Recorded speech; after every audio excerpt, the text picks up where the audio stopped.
आज का हमारा टॉपिक है, लास्ट टॉपिक है ग्रामीण विकास का, धारणी विकास और जैविक कृषि। लास्ट टॉपिक है लेकिन ये बहुत इम्पोर्टेंट है और समझने की चीज़ है इतना, जैसे कि धारणी जैविक ये है क्या। तो सबसे पहले मैं बता देती हूँ धारणी विकास। धारणी विकास हो रहा है लेकिन ये धारणी हो यानी सस्टेनेबल हो, ये एक सतत चलने वाली क्रिया हो। ऐसा नहीं कि 2023 से लेकर 2045 तक विकास हो, उसके बाद आगे आने वाली पीढ़ी के लिए कुछ न बचे। यानी कि संसाधनों का इस तरह से प्रयोग करना कि वह आपके उपयोग में जो आ रहे हैं संसाधन वो आने वाली पीढ़ियों तक भी पहुंच सके, ट्रांसफर हो सके। इसको कहते हैं धारणी विकास। यानी विकास में हम देख रहे हैं अंधाधुंध पेट्रोल की खपत, ईंधन की खपत। तो दो तरह की चीजें, दो तरह के होते हैं, नवीकरणीय और अनवीकरणीय। कल के न्यूज में भी आप लोगों को नवीकरणीय ईंधन के बारे में बताया जा रहा था। तो नवीकरणीय क्या होते हैं, जिनको हम बार बार यूज कर सकते हैं, जैसे कि जल ऊर्जा भी, ठीक है, सौर ऊर्जा है, तो ये न खत्म होने वाली चीजें हैं। और अनवीकरणीय यानी कोयला, पेट्रोल, ये हम यूज कर रहे हैं, ये एक दिन खत्म हो जाएगा। तो उसी के लिए है कि हमारा जो विकास हो रहा है वो धारणी हो, सतत हो। यानी कि हम जो अभी विकास कर रहे हैं उसमें सारे संसाधनों का खपत करके खत्म न कर दें, बल्कि आगे आने वाली पीढ़ियों को भी वो पहुंचे। जैविक कृषि क्या होती है?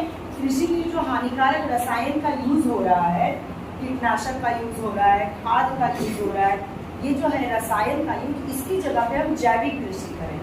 गोबर की खाद, ठीक है, कीटनाशक की जगह और भी दूसरे तरीके या हर्बल तरीके का कोई चीज करें, तो इसको हम जैविक कृषि कहते हैं।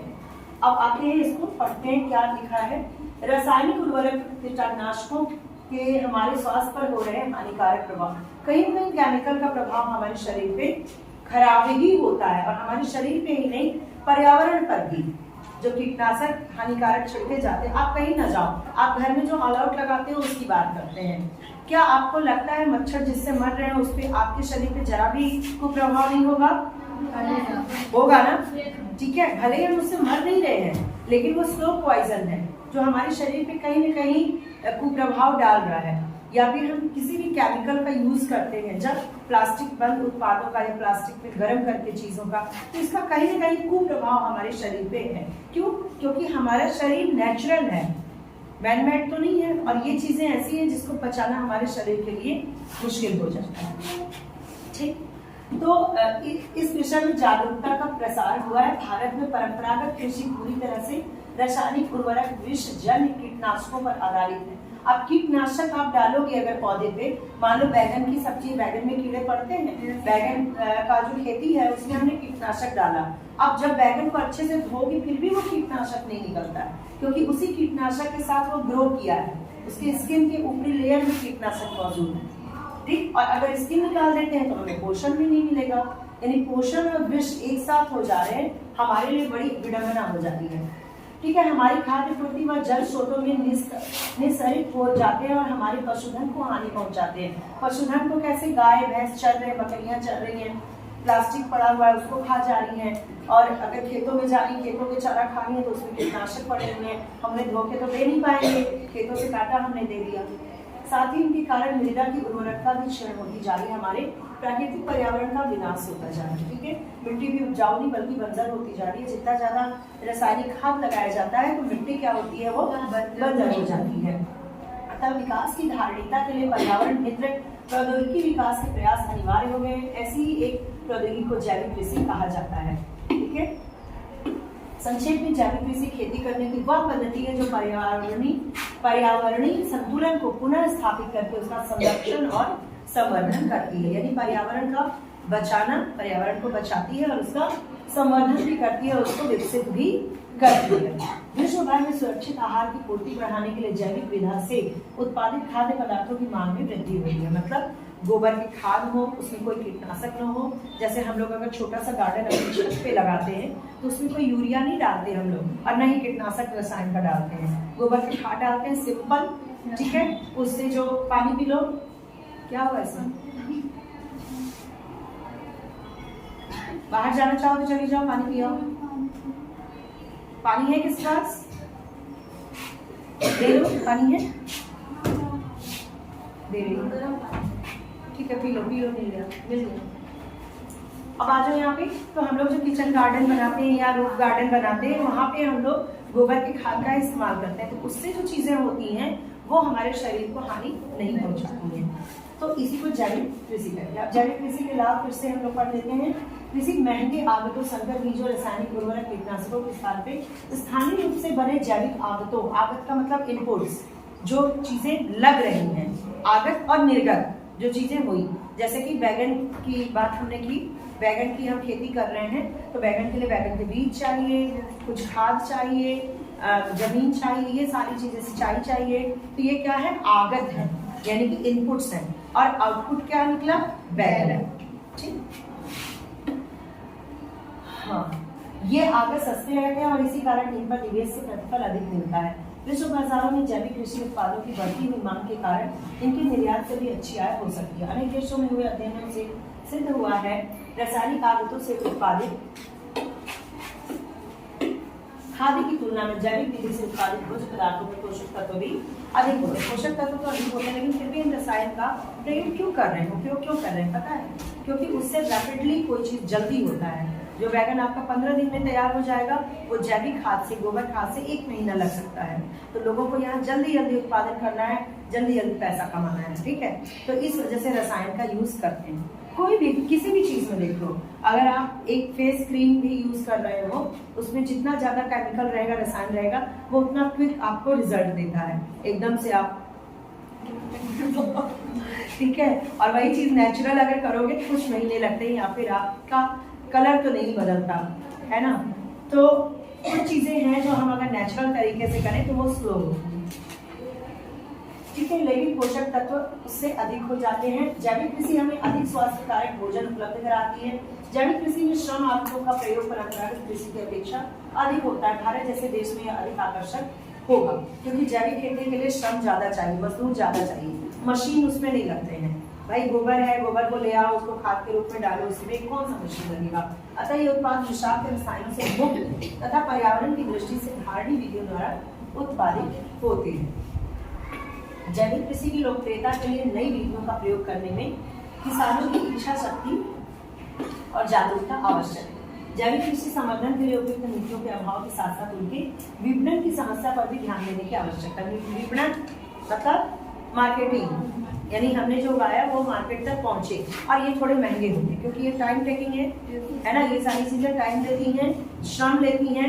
तो जिन चीजों में श्रम लगता है, मशीन नहीं लगता, वो चीजें महंगी होती है। जैसे हैंडीक्राफ्ट की वस्तुएं अगर आप जाओ शिल्प मेला में, या फिर ऐसे कोई है होता है कि हैंडमेड है, हाथ से बनाया हुआ, बुनाई किया हुआ, तो उसमें पैसा ज्यादा लगेगा भाई, उसमें श्रम लगा है, मेहनत ज्यादा लगी। मशीन तो है कि फटाफट छाप दिया, निकाल दिया, ठीक है। तो इसी तरह से ये चीजें भी थोड़ी महंगी होती हैं, लेकिन इसमें जागरूक करना और इच्छा शक्ति होना, मतलब ये कि चलो हम मुनाफा थोड़ा कम ही कमाएंगे लेकिन जैविक कृषि करेंगे, ये किसानों की इच्छा शक्ति होनी चाहिए, ठीक है। ये समस्याएं विधि को प्रोत्साहन देने में यह देखा गया है कि प्रारंभिक वर्षों में जैविक कृषि की उत्पादकता रासायनिक कृषि से कम रहती है, अतः बहुत बड़े स्तर पे छोटे और सीमांत किसानों के लिए इसे अपनाना कठिन होगा। ये शुरुआत में ये बहुत स्लो हमें देता है रिजल्ट। जितना मान लो 10 बोरी गेहूं रसायन से हो रहा है तो उसमें 5 ही बोरी होगा शुरुआती दिनों में। बाद में जाके ये चीजें ठीक हो जाती हैं, जब जमीन की उर्वरा शक्ति बढ़ जाती है, उसमें वो हैबिचुअल हो जाती है। एक बार खाद डाला तो उर्वरा शक्ति थोड़ी तो बढ़ी, उसमें बार बार खाद पड़ेगा गोबर का, तो पूरी जमीन ही उर्वरक हो जाएगी, ठीक है। शीघ्र खराब होने की भी संभावना रहती है। ये जो चीजें होती है वो शीघ्र खराब भी हो जाती है क्योंकि कोई रसायन नहीं मिल रहा है। जैसे अगर आप केमिकल डाल के कोई चीज रखते हो तो कई दिनों तक रहता है, ऐसे रखोगे तो वो खराब हो जाता है। मेरा नहीं हो गया। उत्पादन बहुत सीमित होता है, फिर भी जैविक कृषि धार्मिक कृषि के विकास में सहायक है। भारत तो निश्चय ही घरेलू और अंतर्राष्ट्रीय बाजारों में इनका उत्पादन कर लाभान्वित हो सकता है। क्यों भारत के बारे में ये बात किया जा रहा है? भारत के लिए जैविक कृषि बहुत ही अच्छा वरदान सिद्ध होगी। कैसे, क्यों? क्योंकि ये कृषि प्रधान क्योंकि ये कृषि प्रधान देश है। कृषि प्रधान देश है, लेकिन जैविक कृषि ही क्यों हमारे लिए है? क्योंकि जैविक कृषि के लिए श्रम है। जैविक कृषि श्रम प्रधान है, उसमें श्रम ज्यादा चाहिए, और हमारे यहाँ तो जनसंख्या है, ठीक है, हमारे यहाँ जो तकनीक है किसी भी उत्पादन करने की, वो कैसी होनी चाहिए, पूंजी प्रधान या फिर श्रम प्रधान, यानी मशीन ज्यादा लगे कि श्रम ज्यादा लगे, ताकि रोजगार मिले। ठीक है, निष्कर्ष निकलता है, एक बात तो स्पष्ट हो चुकी है कि जब तक कोई चमत्कारी परिवर्तन नहीं होगा ग्रामीण क्षेत्र में पिछड़ापन बना रहेगा, क्योंकि ये कुचक्र में फंस चुका है। ग्रामीण क्षेत्र हो, गरीब हो, एक कुचक्र होता है, गरीबी का दुष्चक्र जिसे कहते हैं। रेगनर नर्स के द्वारा उसको, अभी बीए में जाओगे तो पढ़ोगे आप लोग, जब एक व्यक्ति जब कुचक्र में फंस जाता है तो उससे निकलना बहुत मुश्किल होता है। उससे निकलने के लिए उसको बिग पुश की जरूरत होती है। बिग पुश यानी कि धक्के की, बड़े धक्के की। अचानक से वो जैसे ना लॉटरी लग गई, उसके बाद उसने काम धंधा शुरू किया, यानी उसके पास एक बड़ी पूंजी होनी चाहिए जिससे वो कोई काम शुरू करे, और उस पूंजी से जो काम शुरू किया उसमें वो सफल हो, तब जाके वो आगे इस दूसरा से निकलता है।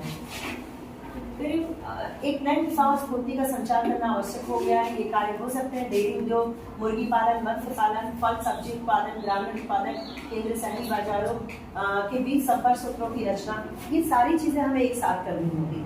पहले तो किसानों को विकल्प उपलब्ध कराना होगा कि भैया अगर खेती कर रहे हो तो उसके साथ साथ डेयरी करो, मधुमक्खी पालन करो, और भी चीजें करो जिससे तुम्हारी आजीविका चलती रहे। प्लस उन्हें जागरूक करना कि आपका जो उत्पादन है उसका दाम कितना है नेशनल मार्केट में, इससे वो अवगत हो, न्यूज को देखें, पेपर पढ़ें, आपको कौन कौन से लाभ मिल रहे हैं उसके लिए वो जागरूक हो। तो इसके लिए ये सब कैसे संभव है, जब किसान शिक्षित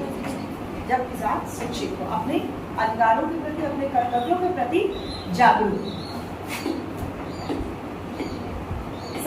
यही नहीं, आधारिक संरचना, साथ विपणन, कृषि नीतियां, कृषि समुदाय, राज्य कृषि विभाग के बीच निरंतर संवाद और समीक्षा, यानी कि सरकार को भी आगे आना चाहिए। जो इंफ्रास्ट्रक्चर है, जो आधारिक संरचना है, वो दुरुस्त हो हमारी।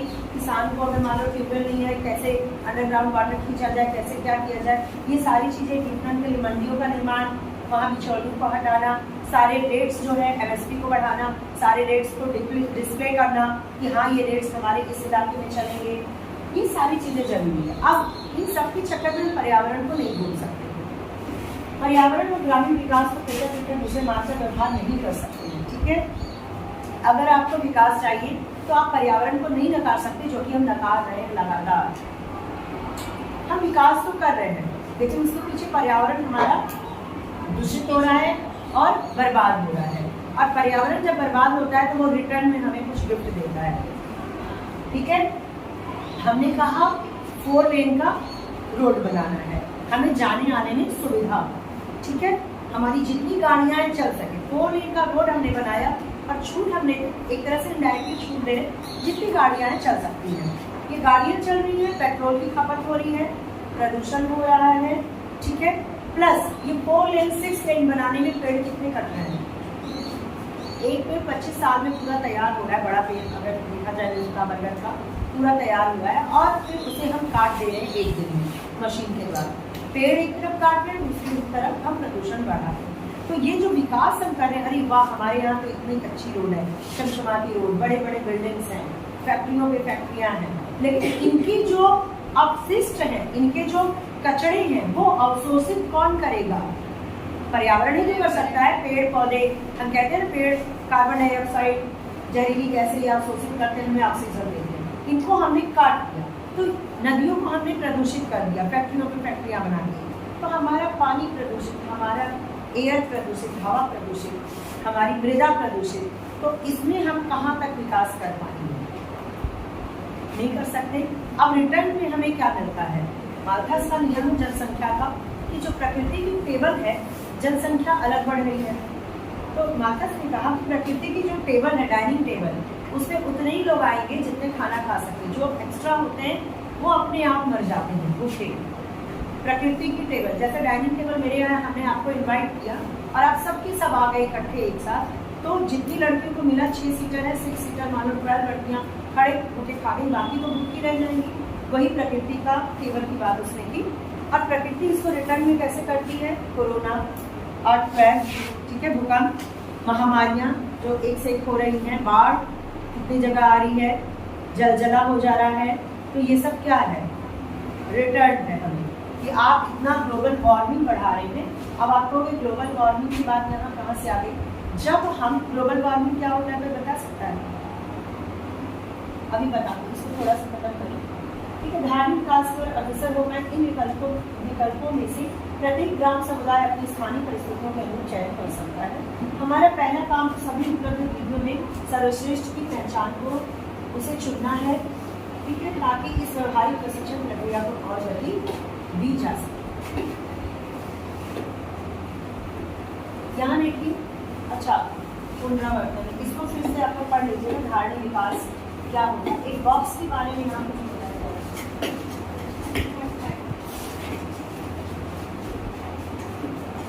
ये आपकी प्रैक्टिकल के लिए कि आप जाएं, बागवानी फार्म अगर कहीं दिख जाए, मुर्गी पालन केंद्र दिख जाए, ठीक है, डेयरी दिख जाए, तो वहाँ जाइए, देखिए कैसे काम हो रहा है, किस तरह से। मैंने तो यहाँ तक देखा है कि डेयरी में लोग केमिकल में, दूध में केमिकल मिला के बेचते हैं, दूध बना के बेचते हैं, बना हुआ दूध, उसमें पता नहीं क्या क्या चीज़ें मिलाते हैं, ठीक है।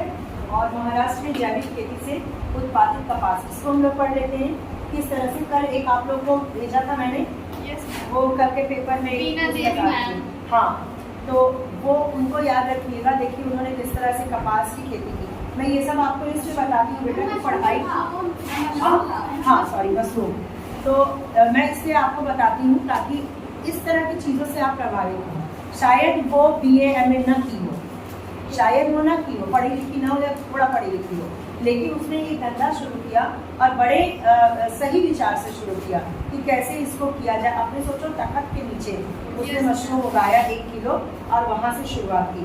तो आपका माइंड पढ़ाई के साथ साथ व्यवसाय में भी जाना चाहिए।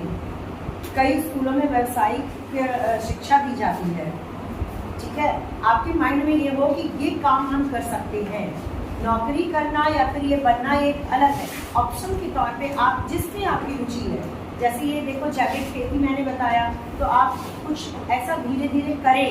अब आप लोग 11th में 12th में हो, बहुत ज़्यादा दिन स्कूलिंग का नहीं रह गया है, 1.5 साल रह गए हैं। 1.5 साल के बाद आप कुछ ऐसा करें, छोटे स्तर पे ही करें, डेवलप करें। जरूरी नहीं कि खेती की बात मैं कर रही हूँ, अगर किसी को ब्यूटिशियन का शौक है, फैशन डिजाइनिंग का है, छोटे स्तर पर उसकी शुरुआत करो और कोशिश करो अपनी लाइफ में कि समाज के लिए कुछ तो करना है।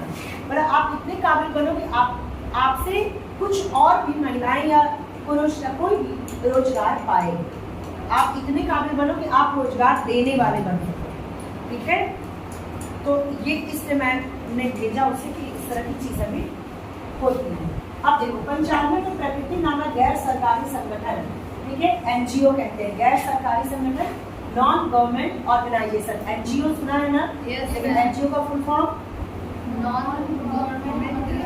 नॉन गवर्नमेंट ऑर्गेनाइजेशन, ये अपनी संगठन है। जैसे मैं चाहूँगी एक संगठन आप में से कुछ लड़कियों को लेकर बना दें और हम जगह जगह वो काम करें, किसी एक मुद्दे को लेकर संगठन बना। किशन मेहता ने ये सुझाव दिया कि रासायनिक कीट का सर्वाधिक प्रयोग करने वाली कपास की खेती भी जैविक खेती से हो सकती है। कपास की खेती हो तो नागपुर केंद्रीय कपास शोध संस्थान के निदेशक ने अति प्रसिद्ध टिप्पणी की, क्या आप सारे भारत को वस्त्रहीन कर देना चाहते हैं? मतलब ये है कि इसके जो निर्देशक थे कपास शोध संस्थान के, कहे कि ऐसा हो ही नहीं सकता कि जैविक रूप से कपास हो जाए, यानी सारे लोगों को आप क्या निर्वस्त्र यानी नंगा कर देना चाह रहे हैं, कोई कपड़ा ही ना पहने, क्योंकि ऐसे तो हो नहीं सकता। इस समय तक के 130 किसान 1200 हेक्टेयर भूमि पर अंतर्राष्ट्रीय जैविक कृषि आंदोलन संघ के मानकों के अनुरूप जैविक खेती से कपास उगाने को प्रतिबद्ध हो चुके थे। इनके उत्पादन को जर्मनी द्वारा मान्यता प्राप्त संस्था एग्रेको ने परीक्षण के बाद उच्च कोटि का पाया है, यानी उन्होंने वो चीज कर दिखाई। किशन मेहता का कहना है भारत के 78% किसान 0.8 हेक्टेयर के छोटे खेतों की स्वामी सीमांत किसान की है। सीमांत किसान किसे कहते हैं? जो लास्ट के किसान, छोटे किसान जो होते हैं, जिनकी जोत बहुत छोटी होती है। इनकी समस्त भूमि देश के कृषि का 20% है। अतः दीर्घकाल में ऐसे किसानों के लिए मौद्रिक मृदा संरक्षण की दृष्टि से जैविक कृषि ही अधिक लाभकारी सिद्ध होगी। अपने क्षेत्र के किसी ऐसे खेत में जाए जहाँ जैविक खाद का प्रयोग किया जा रहा है, ये बता रहे। मतलब जैविक खाद से कपास की खेती भी संभव हो गई, तो जैविक खाद से सब्जियां वगैरह तो हमें उगानी ही चाहिए, ठीक है। अगर आपके आसपास कोई जमीन पड़ी है उसमें आप जैविक खेती कर सकते हैं। जैविक खेती का क्या मतलब? वर्मी कंपोस्ट क्या होगा बताओ? वर्मी कंपोस्ट, गोबर की खाद, ठीक है। और दूसरी तरीके से आप और क्या खाद बना सकते हैं? आप अपने घर में बाल्टी पड़ी होगी, ये मैं बता रही हूँ आपको, आप अपने स्तर पे प्लीज शुरू करो, वरना आने वाली पीढ़ियाँ या आप ही कुछ साल के बाद अपना सिर पीटोगे कि क्यों ऐसी चीज़ें हो रही हैं, क्यों बीमारियाँ हो रही हैं। सबसे पहले तो मुझे लगता है सरकार को पन्नी बंद करनी चाहिए, लेकिन अगर सरकार नहीं कर रही है किन्हीं कारणों से, तो आप तो अपने स्तर पे बंद कर सकते हो, लेकिन मैं जानती हूँ ये बहुत कठिन है। पन्नी सबसे सस्ती है, आपने कूड़ा भरा उसमें, लपेटा और फेंक दिया।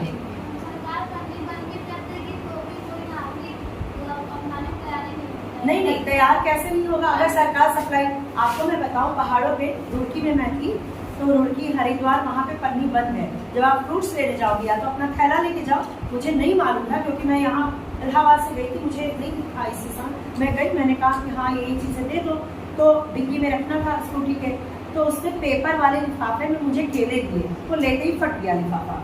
तो मेरी बुद्धि आई नहीं, अगली बार से थैला लेके आएंगे। समझ रहे हो बात को? जब दुकान वाला आपको देगा ही नहीं पन्नी, तो आप क्या करोगे? अपना थैला लेके जाओगे ही जाओगे। सब्जी लेने जाओ, चाहे आपको 50 किलो सब्जी लेनी हो, यहाँ बोरी लगा देते हैं ना, वहाँ नहीं, आप अपना थैला ले आओ। नहीं, कागज के बड़े से लिफाफे में वो आपको 2 किलो भिंडी दे देगा, सब गल के निकल जाएगा। जब फैल जाएगा तो आप ले आओगे कपड़े का थैला। क्या कपड़े का थैला हमारे घर में नहीं बन सकता? बन सकता है ना। पुराने जमाने में इतनी पन्नियाँ नहीं थी, मुझे याद है मैं छोटी थी, पन्नियाँ इतनी नहीं चलती थी, थैला लेके जाया जाता था कहीं भी। तो वो चीज़ें हमें फिर से लानी है, इसके लिए आप प्रयास कर सकते हो अपने घर में, क्योंकि आप जागरूक हो रहे हो, आप समझ रहे हो कि ये बीमारियों का, ये ग्लोबल वार्मिंग का क्या कारण है। ग्लोबल वार्मिंग से याद आया, मुझे ध्यान दिलाना, कल के क्लास में मैं थोड़ा बता दूँगी, ठीक है। तो आप 2 काम करना, पन्नी की यूज़ कम करो, दूसरा जो छिलके विलके हैं ये सब आप इनको या तो गाय वाय है उनको दे दो, या फिर उनका आप खाद बना सकते हो, ठीक है। खाद बना सकते हो, कैसे? नहीं, एक डिब्बा ले लो, 1 लेयर मिट्टी डालो, 1 दिन का उसमें फिर थोड़ी मिट्टी डालो, 2 डिब्बा रखो, 1 मिट्टी भर के 1 बाल्टी रखो खाद वाली, उसमें मिट्टी डालते रहो, सड़ेगा महकेगा भी नहीं आपको, और नीचे ही नीचे वो खाद बनेगा। अगर कहीं से केचुआ मिल जाए उसमें डाल दो, वो और जल्दी उसको कर देगा, ठीक है। केचुआ, वर्मी कंपोस्ट, तो वो जल्दी उसको क्षय उसका कर देगा और खाद जल्दी तैयार होगा, ठीक है। तो छोटे छोटे प्रयास से बेटा आप शुरू तो करो, ठीक है। चलो बाकी कल के क्लास में